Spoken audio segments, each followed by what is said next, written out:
Man United want to sign Atlanta's midfielder. AC Milan fire Allegri. And we'll be talking about the Europa Conference League Final. This is Untitled Football News, so let's get started. So Milan fire Allegri. So listen to this. Milan cleared out everyone from their director in Iglitare, CEO Giorgio Forlani, chief scout in Jeffrey Mancado, everyone, and even their manager Allegri. I probably butchered the first three names, so bear with me. So let's talk about AC Milan first. AC Milan needed a point of 4th place in the last game of the season and they lost to Cagliari 2-1. So this would be their second season in a row they're missing out on Champions League, and next year they have Europa League football along with Juventus. So because of this, Allegri and a lot of people upstairs in AC Milan were cleared out. When it comes to Allegri, they actually started the season well with Allegri, AC Milan. The first half of the season they were actually doing well, and up until March they actually had defeated Inter Milan and they were only 6 points off first place. And whenever in interviews Allegri was asked about the title race, he would always say, no, our objective is to finish 4th. He kept saying that, and eventually he failed that objective, so you can see why he got sacked. And even when it comes to the players, the way they were coached, Allegri is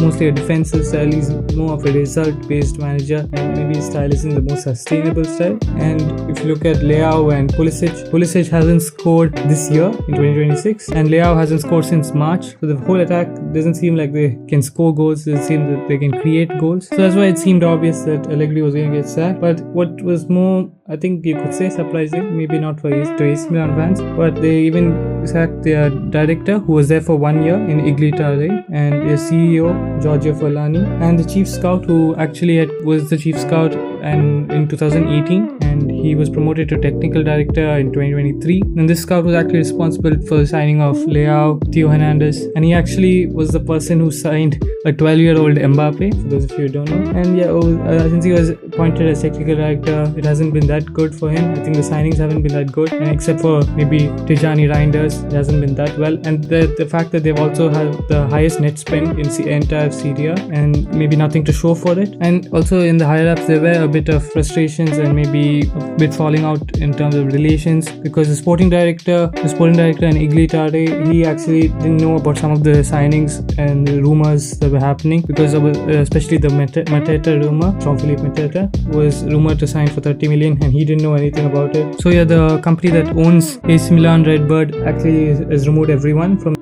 AC Milan. So the company Redbird cleared out the entire staff from the top, and there was a little bit of criticism about Zlatan still being there. How come he's not the one cleared out?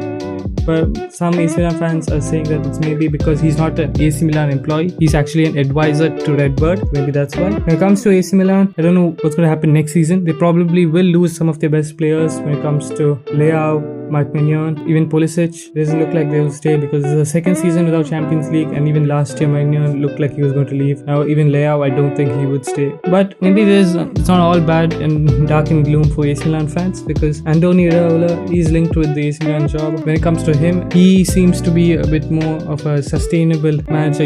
You could say that, because his style of play you can build upon it for years to come. With Allegri, it's more of result based, getting the result now, and attackers who struggle with Allegri. But with Andoni Iraola, he's had a great season with Bournemouth, the 18-game unbeaten run, and also his style of playing has this attacking football. They have to run and press continuously. So maybe that's a bit more exciting than Allegri. Let me know, AC Milan fans, what do you guys think about all the stuff that's happened in your club in the past 24 hours? And forgive me for butchering half of these names. So let me know in the comments.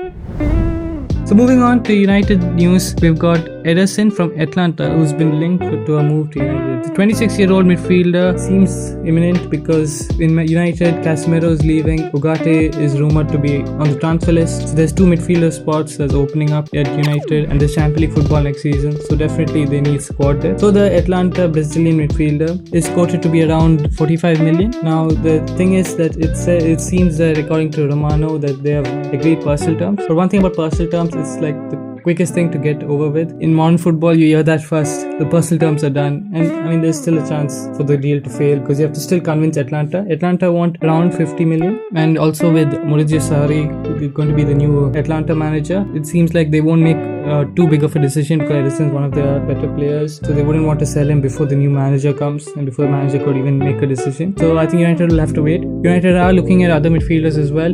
Two of them, Tonali and Gimenez, and even Elliot Anderson. So they have other options. Maybe Ederson was the more financially smart one, with just not as expensive as the previous three I said. When it comes to Ederson, yeah, he seems like to be a good ball carrying midfielder. He usually is partnered up with Martin de Roon, and he's on the left side usually. So the defensive duties is mostly shifted between the two. So one of the best qualities of Ederson, you could say, is his non-stop running. He has this workhorse mentality. His heat maps are always spread across the pitch. He's really good in recovery tackles and winning the ball back. For a few criticisms, maybe it's not that much of a criticism, is maybe his style of pressing, where he's not the most mobile midfielder, and maybe he can leave space in behind, the way he doesn't quickly get back into position. When it comes to United, I obviously see him as a starter, because they don't barely have any midfielders after Casemiro and Ugarte leave. With Kobe Manu, with Bruno and him together, it could be a good team. I feel that United should still go for a much more defensive midfielder who has a more commanding physical presence in midfield, like prime Casemiro almost. But let me know, United fans, what do you guys think about Ederson? What do you guys think about the other midfielders you're linked with? And is Ederson the one you want? So moving on to the Conference League, we have the Conference League Final tomorrow. Crystal Palace vs Rayo Vallecano in Germany, in the Red Bull Arena, Leipzig Stadium. So when it comes to Crystal Palace, this is Oliver Glasner's last game at the club. This could be his third trophy for Palace since last May. They won the FA Cup, the Community Shield, and now this could be their first European trophy in their first ever European season. Crystal Palace have finished 15th in the Premier League, so this would mean that if they want to qualify for Europe next season, they'll have to win this tournament. They scored the most goals in the competition with 22 goals. So Oliver Glasner will probably hope that he ends off his Crystal Palace time with the trophy. When it comes to Vallencano, this club is seen as the underdog because of how they are financially, how the team is run, and the stadium, how the state of the stadium. It seemed unlikely like a club like this would reach a final, but they can. They finished 8th in La Liga. Their manager Inigo Perez has done well with them, and they too have not qualified for Europe, so they will look to win this to qualify for the Europa League. Crystal Palace have not won their last 4 games, and Rayo Vallecano on the other hand are actually unbeaten since April, and that is 9 games unbeaten. So I hope we don't see like a Europa League situation where we saw the gap between Premier League teams and another league, which is in Freiburg. But I hope like Rayo Vallecano can even put up a challenge with Crystal Palace, because Premier League money and Premier League signings are a bit different when it comes to other leagues. So let me know your score predictions for this game, the Conference League. Do you guys think that Rayo Vallecano can pull up something special? Let me know in the comments. So that's all for Untitled Football News. Hope you guys enjoyed the video. Make sure to like and subscribe. I'll see you guys tomorrow. Peace.